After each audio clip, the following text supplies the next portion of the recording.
Hello बच्चों। तो कैसे हैं आप सब। आज की क्लास है हम लोग का ग्रामर की, हिंदी व्याकरण की। तो हम आज पढ़ेंगे व्याकरण क्या होता है।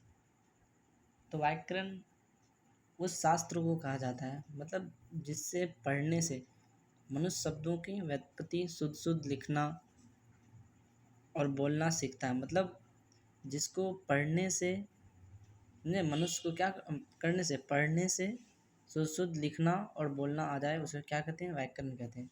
तो हम समझ जाएंगे, ऐसे भी बोल सकते हैं जिसे व्याकरण उस शास्त्र को कहते हैं जिससे शुद्ध शुद्ध पढ़ना लिखना आ जाए, उसे व्याकरण कहते हैं। समझे, जिससे शुद्ध शुद्ध पढ़ना लिखना समझे आ जाए, उसे व्याकरण कहते हैं। और व्याकरण के कितने भेद होते हैं, जैसे उसके कितने पार्ट हैं, कितने मतलब वो कितने भागों में बटा हुआ है। तो व्याकरण 3 भागों में बटे हुए हैं। जैसे उनके 3 भेद हैं। जैसे वर्ण विचार हो गया तुम्हारा, जैसे जैसे यहाँ है ये वर्ण विचार हो गया। उसके बाद तुम्हारा शब्द विचार हो गया। उसके बाद वाक्य विचार हो गया। तो वर्ण विचार क्या क्या होता है, तो उससे जानने से पहले हम लोग क्या समझेंगे, भाषा क्या होता है। तो भाषा जिसके द्वारा मनुष्य अपने मन के भाव को लिखकर या पढ़कर दूसरे के सामने प्रकट करता है, उसे क्या कहते हैं, भाषा कहते हैं।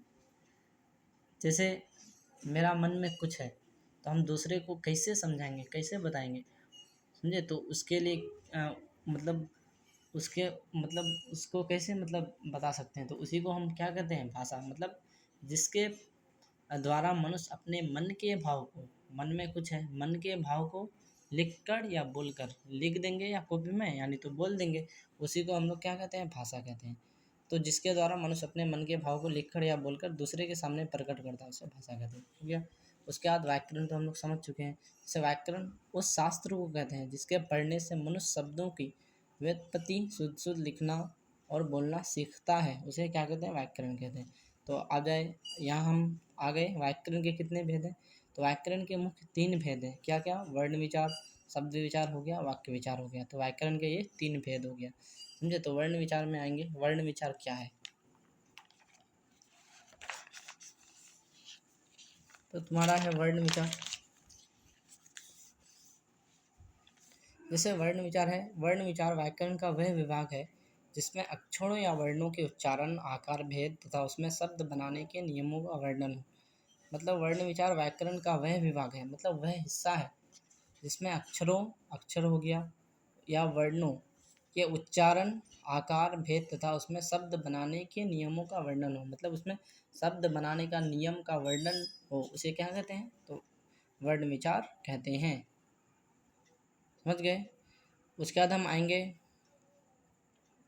वर्ण क्या होता है। तो वर्ण को अक्षर भी कहते हैं। जैसे अक्षर क्या हो गया, समझे, अक्षर जैसे अ आ हो गया, क को, ये सब पूरा क्या है, अक्षर है, समझे। तो फिर वर्णमाला क्या होता है। जैसे फूलों की माला हम लोग समझते हैं, फूलों की माला। तो वर्णमाला क्या होता है, ऐसे वर्णों के समुदाय को क्या कहते हैं, वर्णमाला कहते हैं। जैसे फूलों का एक माला ले ले तो फूलों का माला हो जाता है, तो उसी को हम लोग जैसे वर्णमाला बोलेंगे तो वर्णों का एक माला है, तो उसी को क्या कहेंगे, तो वर्णों के समुदाय को वर्णमाला कहते हैं, समझे। तो अब हम आ जाएंगे, वर्ण के कितने भेद हैं। तो वर्ण के 2 भेद हैं, जैसे स्वर वर्ण और व्यंजन वर्ण। तो स्वर वर्ण क्या होता है, जैसे अ आ हम लोग पढ़ चुके हैं, तो अ आ को क्या बोला जाता है, तो स्वर वर्ण बोला जाता है। और व्यंजन वर्ण क को बोला जाता है। तो स्वर वर्ण जो अक्षर बिना किसी दूसरे के सहायता से बोली जाए, उसे क्या कहते हैं, तो स्वर वर्ण कहते हैं, समझे। मतलब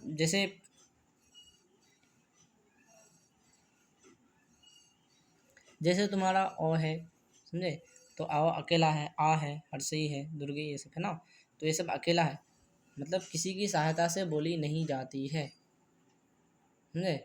मतलब जो अक्षर बिना किसी दूसरे के सहायता से बोले जाए, मतलब स्वयं अपने से बोले जाते हैं, समझे। मतलब खुद से ये बोला जाता है, समझे, दूसरे से मतलब ये मतलब मिल करके नहीं बोला जाता है, उसी को बोलता है स्वर वर्ण। और व्यंजन वर्ण क्या होता है, मतलब जो मतलब दूसरे का सहायता लेकर के बोला जाए। जैसे जो अक्षर स्वर की सहायता से बोले जाते हैं उसे क्या कहते हैं, व्यंजन वर्ण। जैसे क और अ लगाएंगे तब होता है क, समझे, च हो गया, तो ये सब क्या हो गया, व्यंजन वर्ण हो गया। तो आज का क्लास हम लोग यहीं तक रखते हैं। जय हिंद, जय भारत।